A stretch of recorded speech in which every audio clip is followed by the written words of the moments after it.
এমন পেরেশানি আছে, মুখ ফুটে বলতে পারে না, কাউকে বলার ভাষা নেই।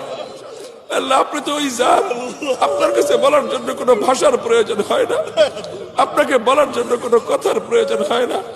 আল্লাহ আপনি তো মানুষের অন্তরের খবর জানেন, দিনের খবর জানেন। আলিম বিমা ফিস সুদূর। আল্লাহ কোন পেরেশানি কারো দিলে যদি থাকে, দুনিয়াতে শুনবার কেউ নাই, বলবার কোনো জায়গা নাই, আল্লাহ একমাত্র মালজা মানজা আপনি। আল্লাহ আপনার কাছে সকলের পক্ষ থেকে আমরা আল্লাহ সেই পেরেশানিগুলির কথা বলতেছি। আল্লাহ সকলের পেরেশানিকে আপনি দূর করে দেন।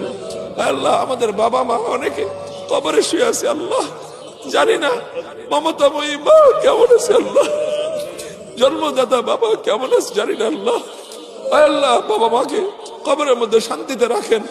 আল্লাহ অনেকে তাদের আপন কলিজার টুকরা সন্তানকে কবরে শুয়ে আসছে, আল্লাহ সেই সন্তান, আল্লাহ যে সন্তান একটু ঘুমাইতে না পারলে মায়ের ঘুম হতো না, বাবার ঘুম হতো না, সেই বাবা নিজের হাতে নিজের সন্তানকে কবরে শুয়ে আসছে।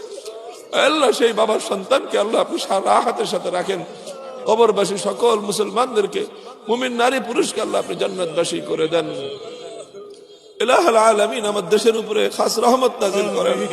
আল্লাহ এই ভূখণ্ডের জন্য অনেক মানুষ অনেক রক্ত দিয়েছে, অনেক চোখের অশ্রু দিয়েছে। আল্লাহ এই ভূখণ্ডের উপর শকুনের চোখ পড়েছে।